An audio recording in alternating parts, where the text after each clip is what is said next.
Hi, I'm Neil from Wild Elements. In these lessons, we'll be looking at our minds. We'll discover how our brains work and how we learn. We'll also look at how we can cope with other people who think differently to us.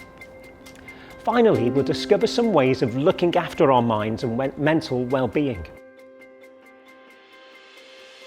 In Lesson 1, we'll briefly look at the structure of the brain and the functions of some of the main parts. We'll then look at a theory called multiple intelligences, which suggests that we all have areas of intelligence where we were strong and others not so. For example, somebody may not do great in a maths test, but they'd be gifted at music or a fantastic sports person. You'll read 40 statements and score them out of 5 on how strongly they relate to you. At the end, you'll total the score for each intelligence and plot them on a wheel. This will give you a visual idea of where your strengths lie.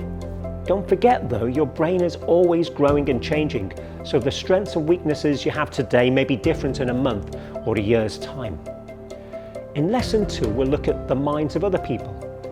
In particular, we'll look at ways we can develop an empathy towards other people. We'll also look at kindness and why it's important. You'll be challenged to take part in a few random acts of kindness. We've made some suggestions, but I know you can think of plenty more. Finally, we'll have a look at why other people may have a different perspective to us and ways we can begin to understand and appreciate other points of view. In our final lesson, we'll look at mental well-being, what it is and how we can look after it. You'll get to try out some activities that form part of the 5 ways to well-being concept. We'll also look at why meditation is a popular method of looking after your mental and physical well-being.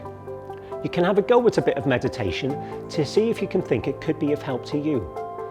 I've given a few easy to follow instructions on how to get started with a simple type of meditation.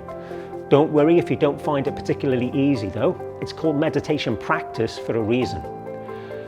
Finally, you'll explore the benefits of spending time in nature upon your mental health.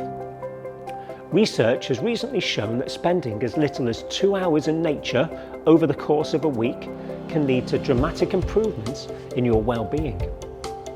I've made some suggestions of things you can try, but again, feel free to try out some of your own ideas too. Whatever you do, I urge you to find some way of giving time to your mental well-being each day. We all lead busy lives and can easily neglect this important aspect of our health.